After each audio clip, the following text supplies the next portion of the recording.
Halo pemirsa, selamat berjumpa kembali ya dengan saya Alexander Komatsu di Inspirasi Kehidupan atau di channel Motivasi Kehidupan. Gimana hari ini? Sehat ya?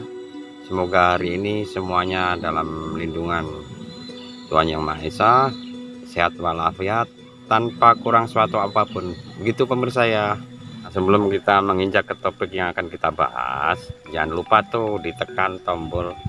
Nah, itu ada tombol subscribe, like, ya, komen, dan juga jangan lupa di share. Untuk bahasan topik kali ini adalah kita ambil ya, ada peribahasa itu yang sudah tidak asing lagi bagi kita pemirsa, yaitu ada gula ada semut. Nah, gimana maksudnya itu ya? Penasaran pemirsa? Sebentar kita nikmati video berikut ya. Seperti apa penjelasannya? Check it out. Ya pemirsa, jadi ada peribahasa ada gula ada semut nih, maksudnya ya bisa ditafsirkan macam-macam, tapi logikanya kan kalau ada gula ya pasti gula itu manis, pasti semut datang lah, seperti itu peribahasa, itu kiasan, tapi lebih bermakna mendalam kalau coba kita kupas ya. Jadi memang gula itu adalah manis sekali rasanya. Nah, kita ibaratkan kalau kita sendiri dalam kehidupan, di saat ada saat-saat manis ya, di saat semuanya itu tercover lah, ibaratnya begitu, kita tidak kurang suatu apapun. Di saat ada semut yang menghampiri, ya mungkin tahu sendiri, jadi akan dimakan tuh ya, akan sebanyak apa semut itu menghampiri kita. Nah, itu kita akan tahu.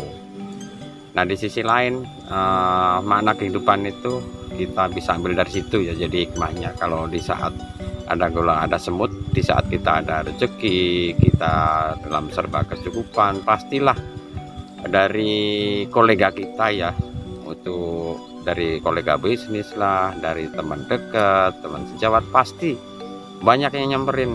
Itu berlaku di semua kehidupan, rata-rata teman-teman pasti mengalami lah.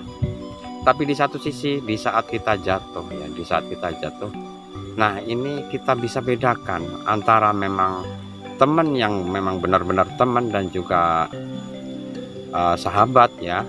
Nah, disitulah ada enggak yang di waktu jatuh atau sekiranya ngejabri aja, jadi care sama kita, memperhatikan kita di saat kita jatuh.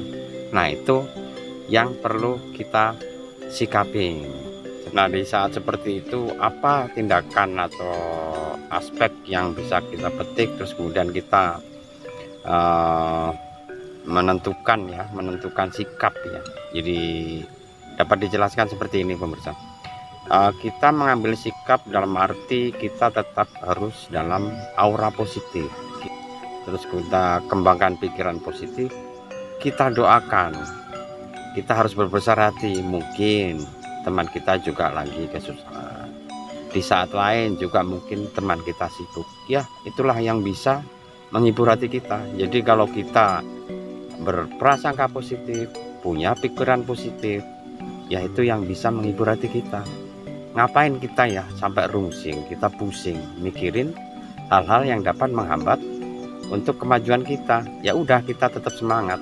Di saat jatuh pun kita bersemangat untuk bangkit lagi gitu. Jadi itu untuk mendongkrak ya, jadi semangat kita biar agar tetap tidak padam ya. Memang secara manusiawi tidak bisa dipungkirin, kita itu akan merasa kecewa lah di saat kita eksis, di saat kita ada ya serba kecukupan ataupun apapun itu fasilitas, bisalah kita untuk adakan ya bagi teman-teman, bagi kolega, bagi ya sejawat kita.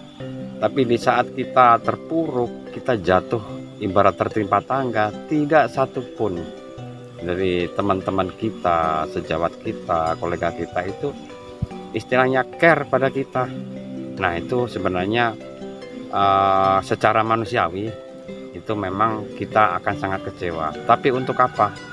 Kita ambil sisi positifnya aja. Jadi kita mengambil sikap ya tetap positif thinking, kita tetap bersemangat, kita doakan mereka agar ya dalam suka maupun duka tetap ingat kita itu. Tapi di sisi lain juga kita punya sikap ya, jadi kita ciptakanlah untuk berteman ini berteman yang sehat ya. Gimana berteman yang sehat itu pemirsa? Nah, berteman sehat ini seperti ini. Jadi setelah ada mungkin kejadian seperti itu ya, kalau kita ibaratnya pernah sampai di bawah di saat kita sukses ataupun eksis, tapi juga pernah terpuruk, tapi satu sisi kita bisa ambil dari pelajaran hidup ya, untuk memperkaya dari, atau istilahnya untuk menguatkan mental kita ya, agar bermental baja. Makanya dapat kita simpulkan atau kita bisa filter ya. Jadi berteman itu sebenarnya kepada siapa aja kita bebas, tapi dalam satu sisi kalau memang kita terpuruk terus kemudian kita sampai jatuh, tidak satupun teman yang ngejaber kita, tidak agar kita, jangan berkecil hati. Jadi kita tetap kembangkan pikiran positif dan juga kita tetap bersemangat. Jadi di situ kita memang harus mengambil tindakan. Jadi itu hak kita sih, itu hak kita. Jadi kita harus filter terhadap teman-teman yang mana yang memang loyal ke kita atau care ke kita di saat suka maupun duka ya, di saat kita jatuh ya. Dan tidak lupa juga untuk teman-teman yang sekiranya menjauh dari kita supaya mendekat dengan kita lagi.